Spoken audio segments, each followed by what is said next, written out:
आज 19 और 20 कोशिश करते कि खत्म हो जाए।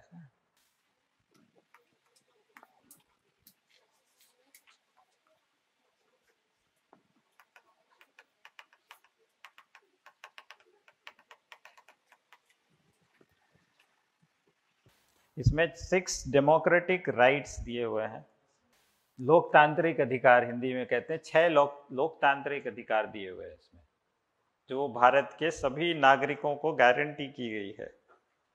इसमें आपका जो लिखा हुआ है आर्टिकल के अंदर क्लॉज और सब क्लॉज के रूप में दिया हुआ है। तो 19 में जो 6 दिए हुए हैं, ये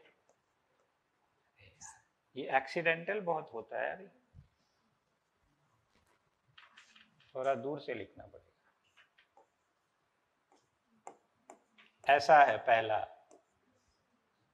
फिर 19(1)(b), 19(1)(c), 19(1)(d), 19(1)(e) और 19(1)(g). F is not there, इसलिए एक साथ मैंने लिखा कि आपके ध्यान में रहे कि ये F नहीं है इसमें, है ना। तो A, B, C, D, E and G।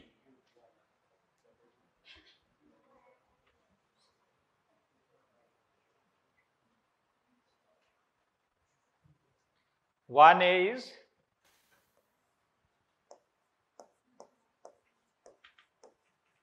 Hindi में क्या हुआ ये?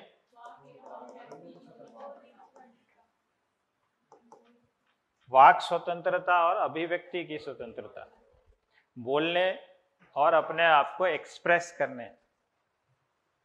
तो बोलना और अभिव्यक्त करना में अंतर क्या है? What is the difference between speech and expression? So there are various ways of expression. Speaking is one way of expression, है ना। सबसे ज़्यादा commonly used है, so it has been written separately. And there are other forms of expression like music, हाँ, dancing, painting, painting के बाद writing, sports, खेलना, it is also a form of expression only, कि आप खेल के अपने आप को अभिव्यक्त करते हो। You should go and express yourself on the pitch, वो कहते हैं ना बैटिंग में, जाके खुद को एक्सप्रेस करो। शांत भाव से है तो टेस्ट मैच में आराम से रोक रोक के खेल रहे हैं, गुस्सा आया हुआ है तो उड़ा के खेल, हाँ। बॉलर को गुस्सा आ गया तो एक्सप्रेस करता है ना बाउंसर देके, कि मुंह पे बॉल मारो।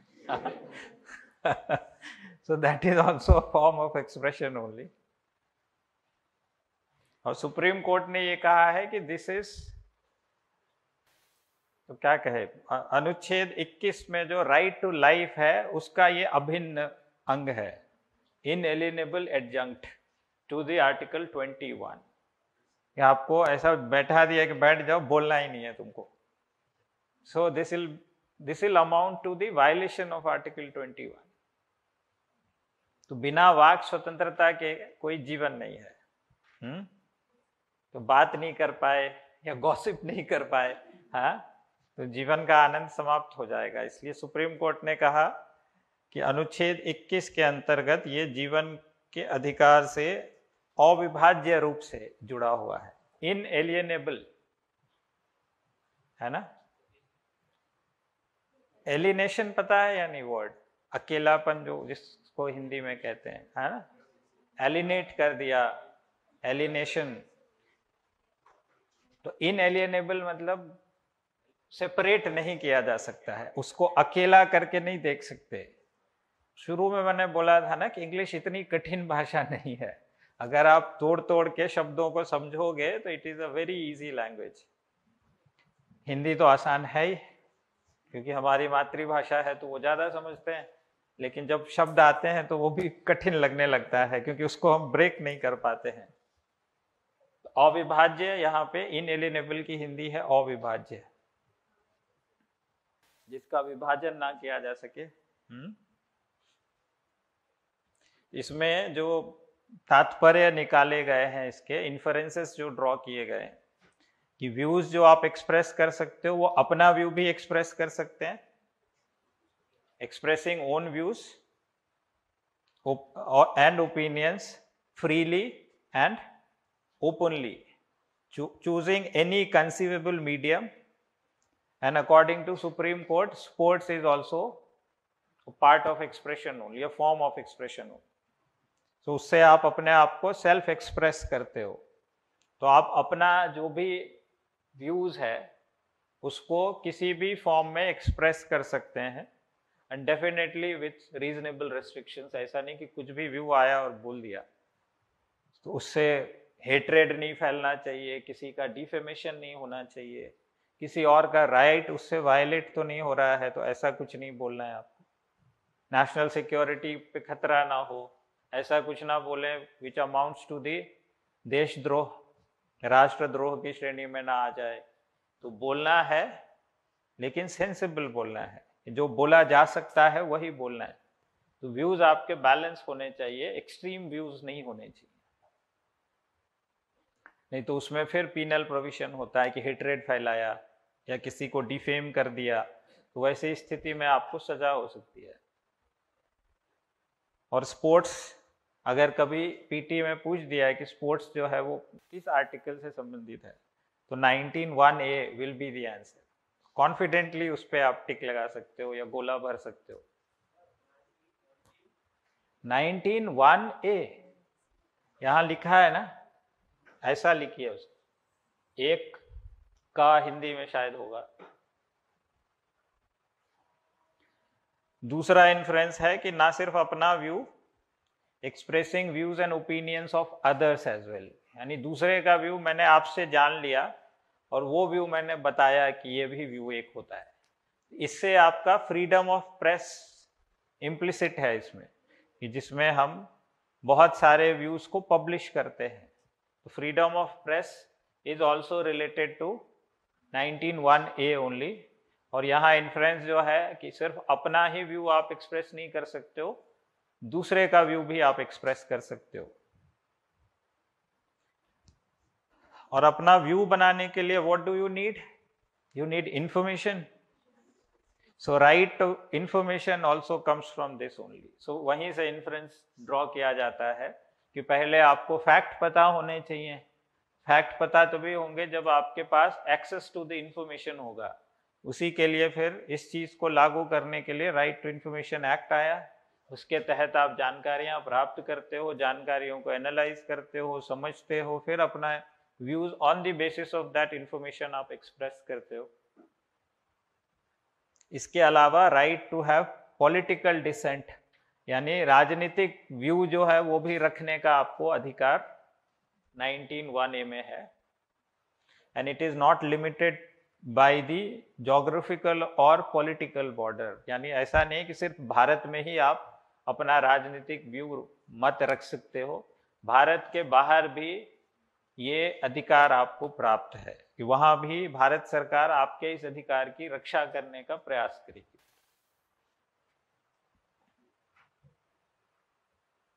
So there are reasonable restrictions। कौन कौन सा? वही लोक व्यवस्था, नैतिकता, शालीनता बनाए रखने के लिए। फिर नेशनल सिक्योरिटी, ऐसा कुछ ना बोल दें कि देश का सीक्रेट ही बोल दिया। विदेशी राज्यों से संबंध बनाए रखने के लिए, कि किसी देश के बॉर्डर पे खड़े होके उस देश को कोसना नहीं है जाके, हाँ, और किसी का डिफेमेशन यानी चरित्र हनन ना हो। तो these are the reasonable restrictions.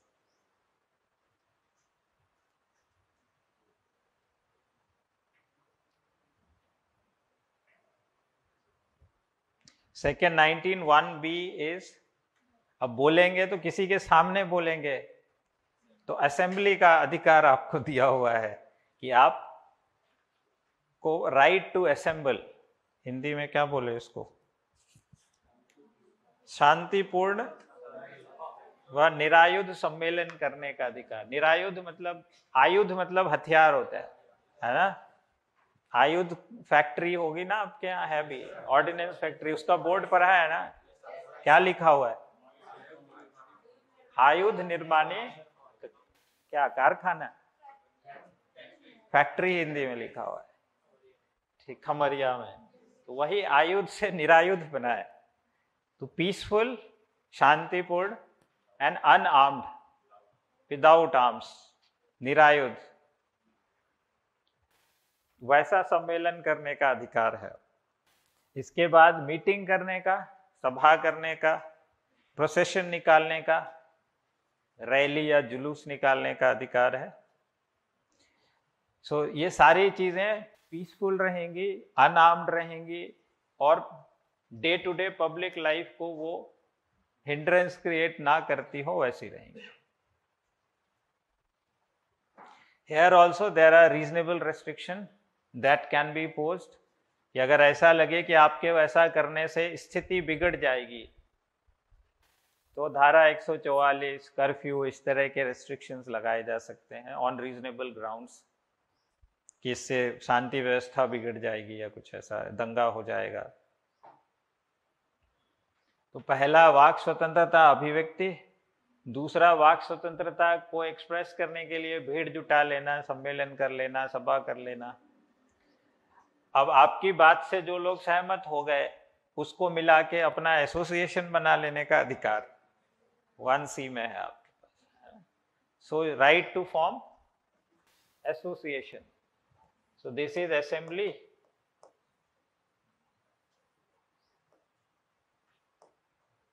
And this is association. पढ़ पा रहे हो जो मैं लिख रहा हूं? तो एसोसिएशन जब फॉर्म होगा, you have every right to join और नॉट टू ज्वाइन। कोई कहे कि मेरा ऐसा ऐसा एसोसिएशन है, ज्वाइन कर लीजिए, तो आपको अच्छा लगेगा तो आप ज्वाइन कर लोगे, आपको नहीं अच्छा लगेगा तो आप ज्वाइन नहीं करोगे। राइट टू कंटिन्यू और not continue, not to continue, यानी अगर मैंने ज्वाइन कर लिया, तो आपने कहा तो था लेकिन ज्वाइन करने के बाद मुझे अच्छा नहीं लगा, या अच्छा लग गया तो मैं कंटिन्यू करूंगा, अच्छा नहीं लगा तो मैं डिसकंटिन्यू कर जाऊंगा। और जो ये एसोसिएशन होंगे ये political, social, cultural, economic, any kind of association can be formed. So trade union जो आया है, this is a political association. जितने ट्रेड यूनियंस होते हैं तो आप लोग देखोगे कि किसी ना किसी पॉलिटिकल पार्टी से एफिलिएटेड होते हैं। तो आपके लिए अब ये है कि कौन से ट्रेड यूनियन किससे जुड़े हुए हैं, ऐसा कोई प्रश्न आएगा नहीं, जस्ट फॉर द अंडरस्टैंडिंग और for giving example in the examination, कि अगर आपको ट्रेड यूनियन पॉलिटिकल एसोसिएशन होते हैं, कौन सा ट्रेड यूनियन किस पॉलिटिकल पार्टी से जुड़ा हुआ है। या स्टूडेंट यूनियन मान लीजिए, स्टूडेंट यूनियन का भी पॉलिटिकल एफिलिएशन होता है। So these examples can be given. So political जो एसोसिएशन होते हैं, स्पेशली ट्रेड यूनियन, इसमें स्ट्राइक होता रहता है, धरना होता रहता है, बंद का आह्वान होता रहता है। तो अगर उसमें सुप्रीम कोर्ट के व्यू पे अगर जाएंगे तो as per the view of the Supreme Court, strike is legal but bandh is illegal. क्योंकि स्ट्राइक जो है वो पीसफुल है, कहीं हमने सत्याग्रह जैसा कर दिया, सत्याग्रह डिसोबीडियंस कह लें, असहयोग कर दिया कि हम काम नहीं करेंगे, इससे आप किसी को रोक नहीं रहे हो काम करने से। इन जनरल यूनियन है, सब में सहमति हुई, सबने एक साथ काम छोड़ दिया अपनी किसी लेजिटिमेट डिमांड के लिए यूजुअली। तो स्ट्राइक जो होती है that is considered as legal, but this is not a fundamental right. कि आप यूनियन बना सकते हो, that is your fundamental right, लेकिन यूनियन बना के स्ट्राइक कर देना that is just a legal right, not a fundamental right. Bandh illegal इसलिए बताया गया है क्योंकि उसमें मतलब एक कोअर्शन का, कोअर्शन मतलब बलपूर्वक कोई चीज कराना, रास्ता रोक लेना, दुकानें बंद करा देना। तो फियर, कोअर्शन, दबाव, भय आदि उत्पन्न करने का उसमें पुट होता है, इसलिए बंद जो है उसको इलीगल बताया गया। इसके बाद एक केस था Ranganathan versus state of Tamil Nadu case 2003। इसमें यह बताया गया है कि सिविल सर्वेंट्स को they have no legal, moral और एथिकल राइट टू स्ट्राइक। तो सिविल सर्वेंट जो है वो स्ट्राइक नहीं कर सकते हैं, ये सुप्रीम कोर्ट ने इस केस में बता दिया है। और जो बंद को इलीगल बताया गया है वो CPM versus Bharat Kumar Palicha case 1998 उसमें बताया गया है। हाँ जी, 1998 CPM versus Bharat Kumar Palicha, Ranganathan versus state of Tamil Nadu 2003।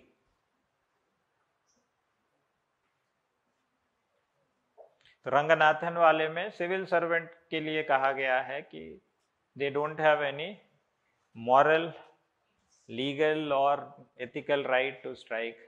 तो कोई वैधानिक अधिकार भी नहीं है और कोई नैतिक अधिकार भी नहीं है कि आप स्ट्राइक कर दो, क्योंकि देश फिर चलेगा ही नहीं।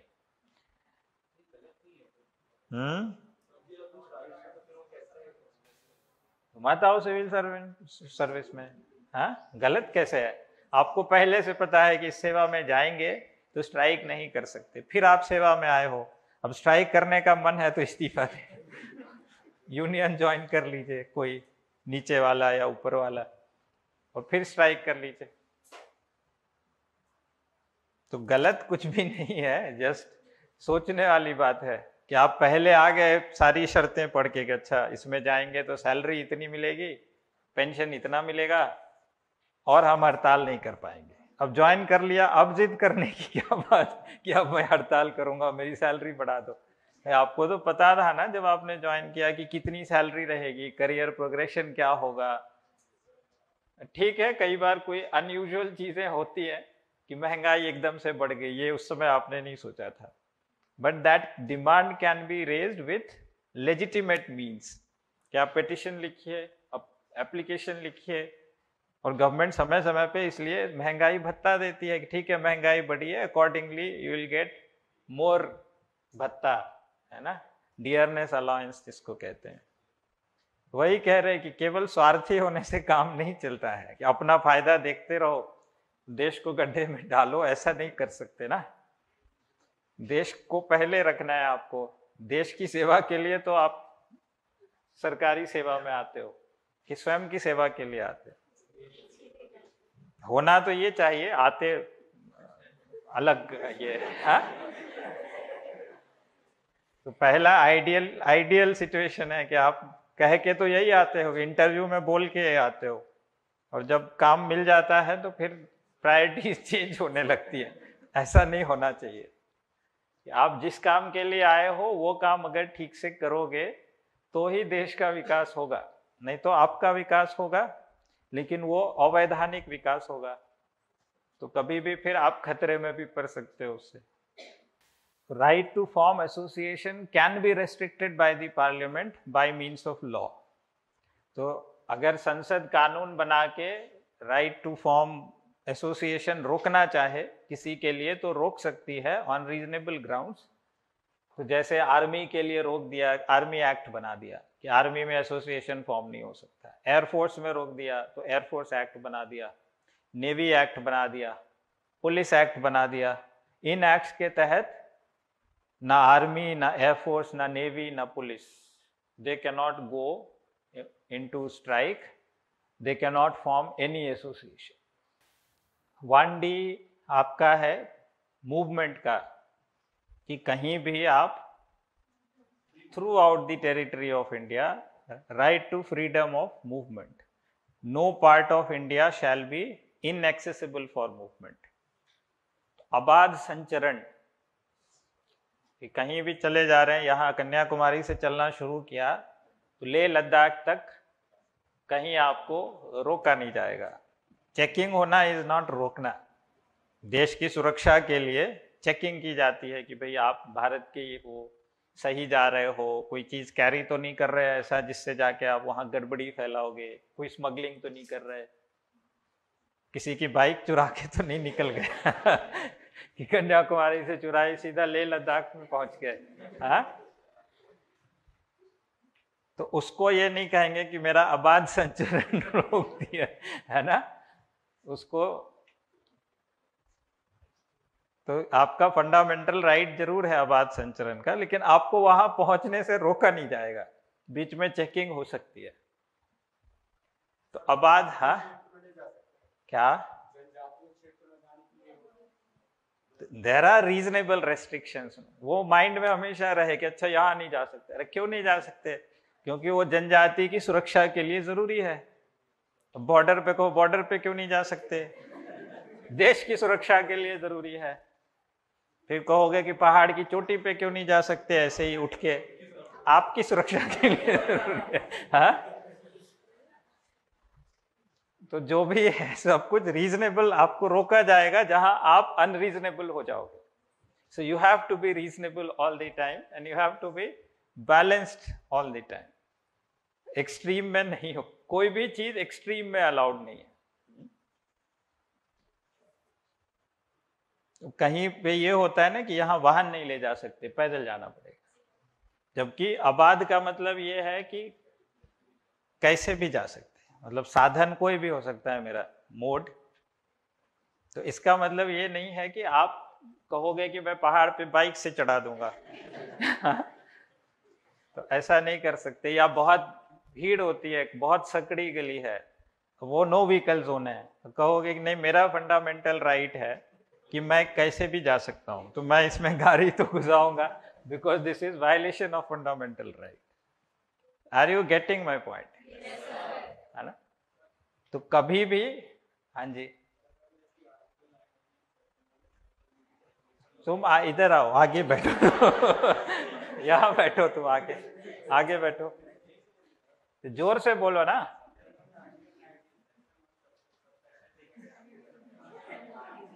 एक मिनट, एक मिनट, बाकी लोग शांत हो जाए। हाँ,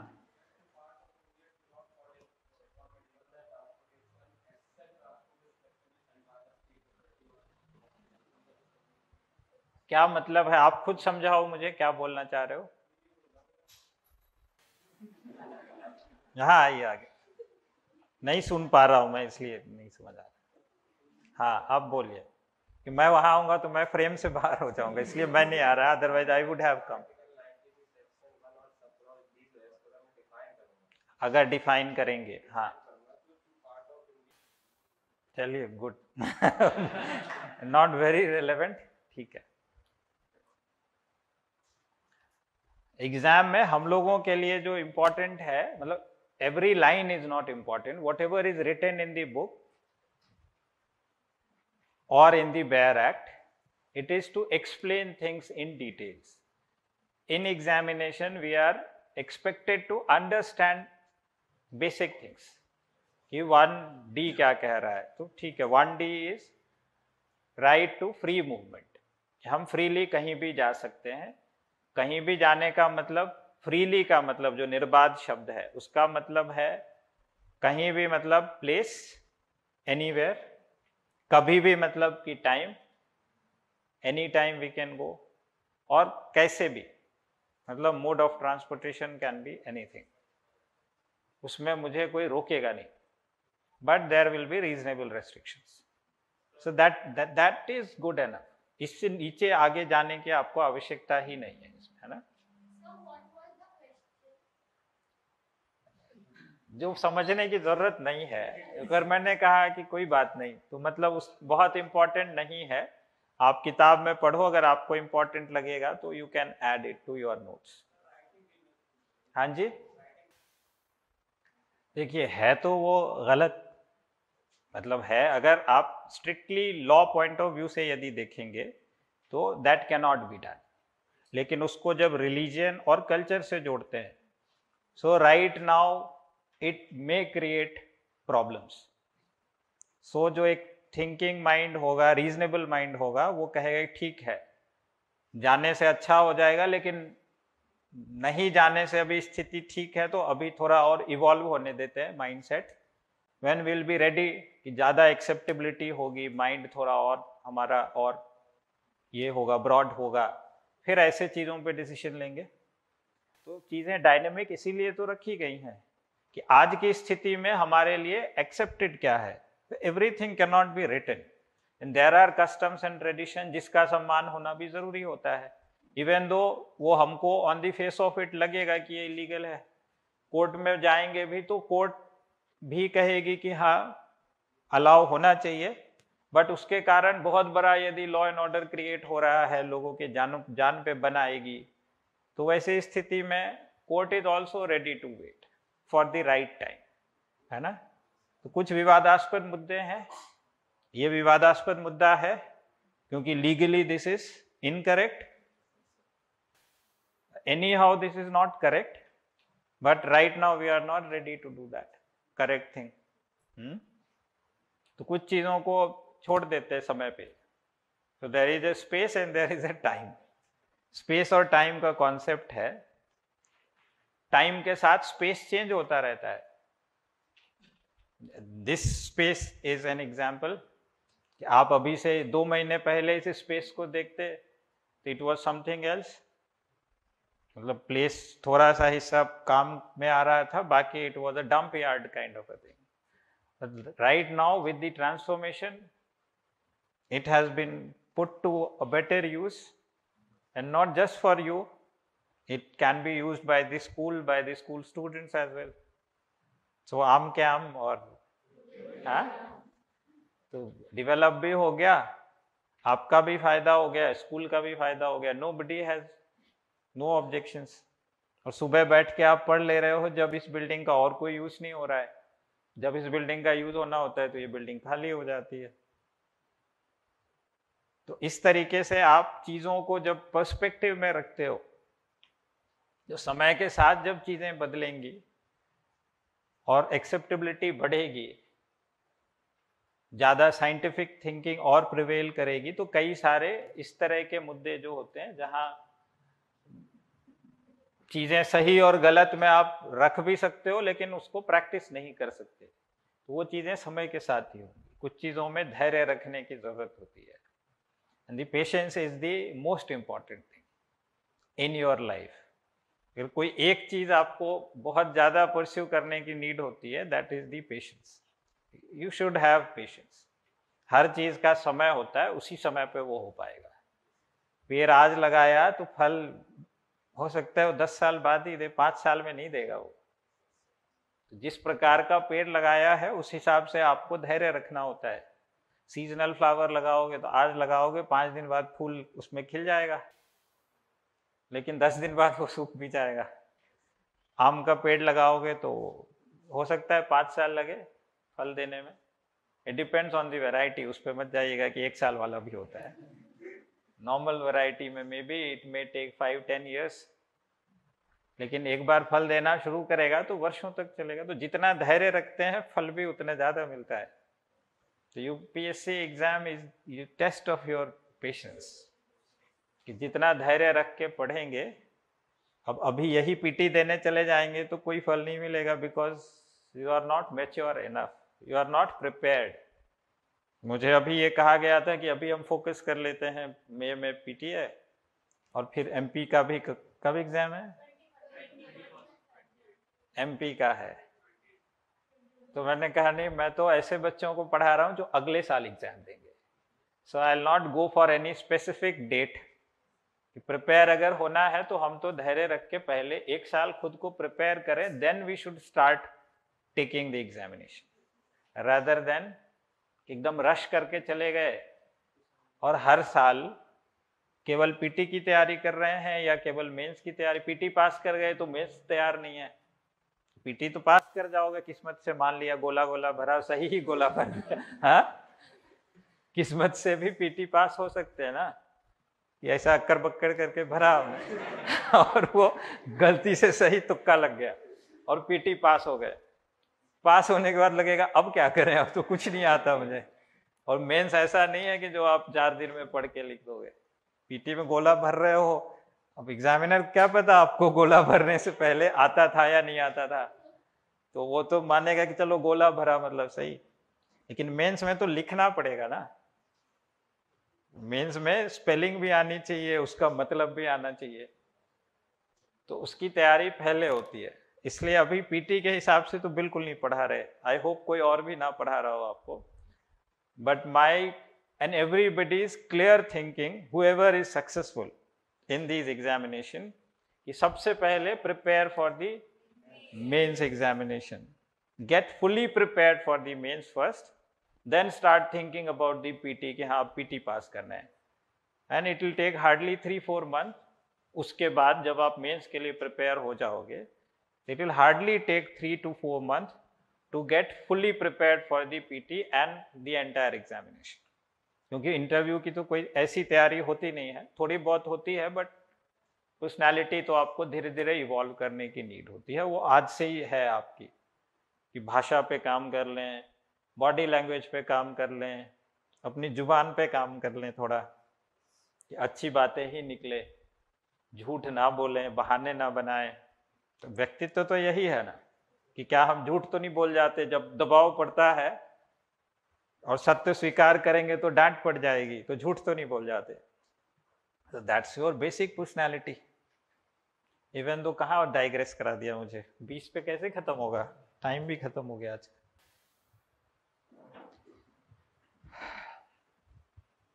क्या बताया मैंने, एसोसिएशन कंप्लीट कर दिया ना मैंने।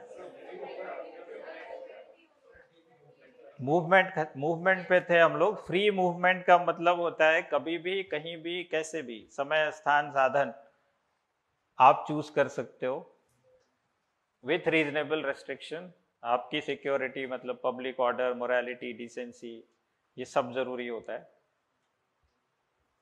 तो कोई भी भारत का कोई भी क्षेत्र आपके लिए संचरण हेतु अगम्य नहीं होगा।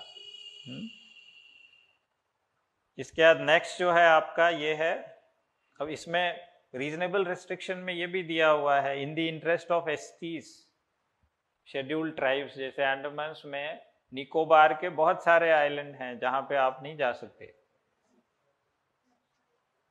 लक्षद्वीप में भी है। इसके बाद जब घूमने जाएंगे आप कहीं भी, पसंद आ गया तो रह भी सकते हैं मोस्टली, कुछ मतलब वहां भी रेस्ट्रिक्टेड एरियाज हैं। तो 1E जो है, so this is related to movement,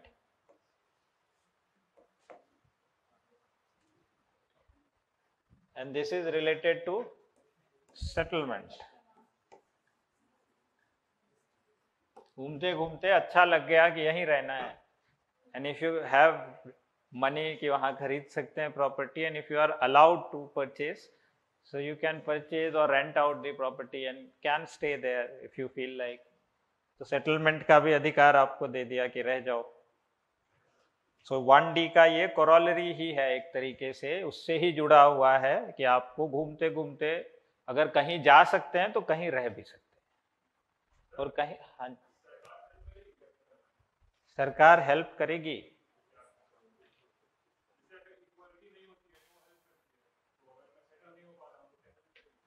अगर आप वहां मतलब गरीब कैटेगरी में थे तो प्रधानमंत्री आवास मिलता है ना आपको, या आप अगर मतलब कहें LIG तक आप जाते हो, लो इनकम ग्रुप में फ्लैट्स लेना चाहते हो, तो 2 लाख तक की इंटरेस्ट सब्सिडी देते हैं। These are the help only. करती है सरकार, और उतनी ही करती है जितनी की जरूरत हो। जस्ट अ सेक।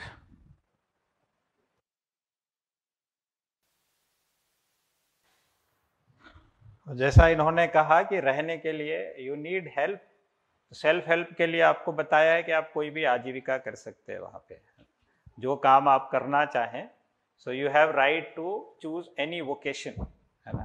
तो right to choose a vocation, vocation मतलब कोई प्रोफेशन कर सकते हैं आप, कोई ऑक्यूपेशन कर सकते हैं, कोई trade, business, anything which is legal. तो लीगल है तो आप वो कर सकते हैं, अपनी जीविका से पैसे अर्जित कर सकते हैं वहां। लेकिन ये जो वोकेशन है उसमें स्टेट रीजनेबल क्वालिफिकेशन रख सकती है, नेसेसरी क्वालिफिकेशन रख सकती है। तो physical fitness, mental capacity, loyalty towards state etcetera, ऐसे एलिजिबिलिटी क्राइटेरिया रख सकते हैं किसी वोकेशन के लिए अगर चाह लें। जैसे पुलिस में एक पर्टिकुलर हाइट रहती है, कम से कम इतना हाइट होना चाहिए, या आर्मी में एक पर्टिकुलर हाइट, चेस्ट कितना होना चाहिए से लेके कितना आप फिजिकल फिटनेस में कितना दौड़ सकते हो, कितना कूद सकते हो, कितना भारी चीज़ों को फेंक सकते हो, ऐसे सारे टेस्ट किए जाते हैं। सो दिस काइंड ऑफ, वहाँ पे इक्वालिटी की बात नहीं होगी, वहाँ फ्रीडम की भी बात नहीं होगी। So this is it. आज का समय तो खत्म हो गया, तो 20 will take up later. Any question if you have will. So this is vocation, vocational training से वोकेशन है। हाँ,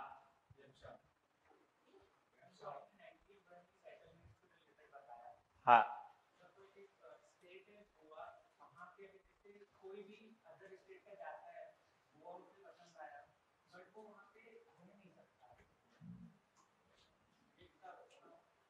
गोवा में ऐसा है क्या?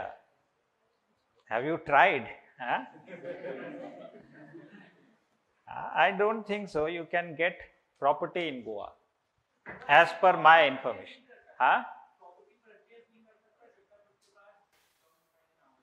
ये देखना पड़ेगा मुझे। मतलब हिली स्टेट के लिए तो ये है कि हिमाचल, उत्तराखंड और ऐसे जगह बहुत सारे रिस्ट्रिक्शन है, but I am not sure about Goa.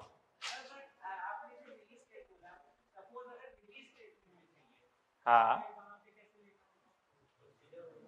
Procedures हैं, अनुमतियां लगती हैं, फिर मिलता है। ऐसा नहीं है कि एकदम रेस्ट्रिक्टेड है, but there are restrictions. Restriction इसलिए दिया गया है कि एक तो वहाँ का कल्चर अलग, वहाँ ट्राइब्स होते हैं, वहाँ के लोग आर्थिक रूप से उतने मजबूत नहीं होते, क्योंकि वहाँ पे अपॉर्चुनिटीज वैसी नहीं होती, हार्श क्लाइमेट है। एक सेकेंड, अभी क्लास खत्म नहीं हुई है। पेशेंस अभी बताया ना कि धैर्य रखना होता है। So have some patience. कारण है हिली स्टेट्स या ट्राइबल एरियाज में रेस्ट्रिक्शंस देने का, क्योंकि टफ एरिया है, तो दे can not compete with plane या प्लेटू में, चूंकि life is easy, water is available. वहाँ वाटर से लेके हर चीज, चलना, mode of transportation, everything is restricted. तो मे बी उनके पास इनकम के सोर्सेस कम है, and you have more income. आप जाके उनकी सारी जमीनें खरीद लोगे, वो बाहर हो जाएंगे। तो ईस्ट इंडिया कंपनी थोड़ी बनाना है अपने। क्यों रोका जाता है ये समझने की जरूरत है कि क्यों ऐसा, रैशनल क्यों है। But still following due procedure you can have things. कुछ कुछ चीजें अलाउड हैं, लेकिन नीड क्या है? छुट्टियां मनाइए, वहां जाके लोगों का इकोनॉमी बढ़ाइए ना। खुद रह जाओगे तो उनको क्या फायदा होगा? आपको फायदा होगा।